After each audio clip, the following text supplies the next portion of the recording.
नमस्ते दोस्तों, आपका स्वागत है स्मार्ट स्टडी पे। यहाँ हम हिस्ट्री, ज्योग्राफी, पॉलिटिक्स जैसे जीके के सब्जेक्ट्स को कहानियों के स्टाइल में सुनाते हैं ताकि एसएससी और भारत के हर स्टेट एग्जाम्स के लिए आपकी तैयारी मजेदार हो। पिछली बार हमने पोस्ट मौर्यन पीरियड की कहानी सुनी, वो दौर जो 185 बीसी से 300 सी तक चला, जहां शुंग, कुषाण आए। अब एक नया स्वर्ण युग शुरू हुआ, गुप्त एम्पायर, भारत का गोल्डन एज। और स्मार्ट स्टडी के विजुअल्स से ये आपके दिमाग में बैठ जाएगा। तो चलो बच्चों, कहानी शुरू करते हैं। पोस्ट मौर्यन पीरियड खत्म हुआ और उसके बाद क्या हुआ? सही पकड़ टेढ़े हैं। 300 सी में गुप्त एम्पायर का उदय हुआ। ये एम्पायर कब तक चला? 550 सी तक, मतलब करीब 250 साल। वाह, ये तो बहुत लंबा समय होता है ना। अब देखो, ये एम्पायर कहां से शुरू हुआ? गंगा के मैदानों से, और धीरे धीरे ये पूरे उत्तर भारत में फैल गया। ये टाइमलाइन एग्जाम में बार बार आता है, तो बच्चों ये इंपॉर्टेंट फैक्ट है। 300 से 550 सी, इसको अच्छे से याद रखना।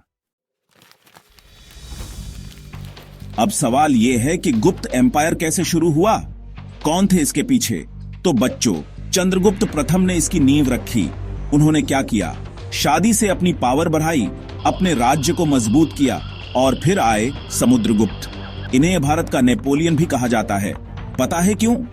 क्योंकि उन्होंने पूरे भारत में युद्ध जीते और गुप्त साम्राज्य को बहुत बड़ा बनाया। ये दोनों राजा एग्जाम में पूछे जाते हैं, चंद्रगुप्त प्रथम और समुद्रगुप्त। इनके बारे में अच्छे से याद रखना। अब आते हैं उस दौर पर जो गुप्त एम्पायर को सबसे ज्यादा खास बनाता है, इसका गोल्डन एज। ये दौर क्यों इतना फेमस है? क्योंकि इस समय भारत में कला, विज्ञान और साहित्य का बहुत विकास हुआ। गणित में शून्य का आविष्कार हुआ। आर्यभट्ट जैसे महान वैज्ञानिक हुए जिन्होंने दुनिया को हैरान कर दिया। नालंदा यूनिवर्सिटी बनी जो पूरी दुनिया में शिक्षा का केंद्र बन गई। व्यापार भी बहुत बढ़ा और लोग खुशहाल थे। सिक्के सोने के बनते थे। सोचो कितनी समृद्धि रही होगी। ये अचीवमेंट्स एग्जाम में बहुत इंपॉर्टेंट हैं। गुप्त काल का स्वर्ण युग, इसको अच्छे से याद रखना। सोचो जरा, अगर आप उस समय नालंदा यूनिवर्सिटी में होते तो क्या पढ़ाते? लेकिन बच्चों, हर कहानी का एक अंत होता है। तो फिर गुप्त साम्राज्य का पतन कैसे हुआ? चंद्रगुप्त द्वितीय के बाद हूणों ने भारत पर हमला कर दिया। ये हूण बहुत ही शक्तिशाली योद्धा थे। धीरे धीरे गुप्त राजा कमजोर पड़ने लगे और आखिरकार साम्राज्य टूट गया। ये हूण हमले एग्जाम में पूछे जाते हैं। गुप्त पतन का कारण, इसको अच्छे से याद रखना।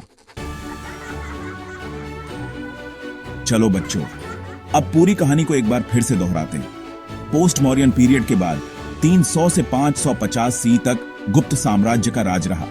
चंद्रगुप्त प्रथम ने शुरुआत की। समुद्रगुप्त ने इसे और शक्तिशाली बनाया। फिर आया स्वर्ण युग। विज्ञान, कला, साहित्य सब कुछ चमक उठा, और अंत में हूणों के आक्रमण से इस महान साम्राज्य का पतन हो गया।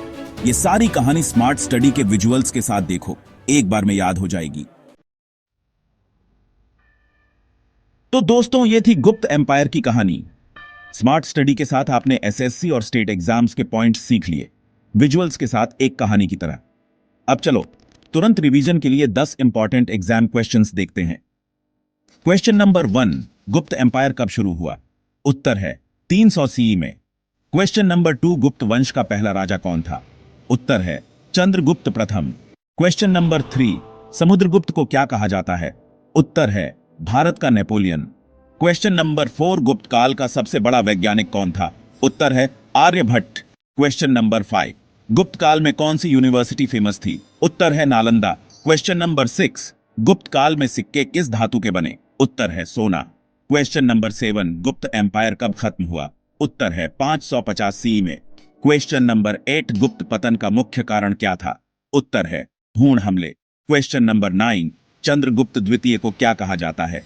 उत्तर है विक्रमादित्य। क्वेश्चन नंबर 10, गुप्त काल में गणित में क्या खोज हुई? उत्तर है शून्य। बच्चों, इन जवाबों को सोचो और कमेंट में लिखो। अगला वीडियो किस टॉपिक पे चाहिए ये भी बताना। स्मार्ट स्टडी से जुड़ने से मिलेगा मजेदार पढ़ाई, सॉलिड फैक्ट्स और एग्जाम में सफलता। सब्सक्राइब करो और अगले वीडियो में मिलते हैं।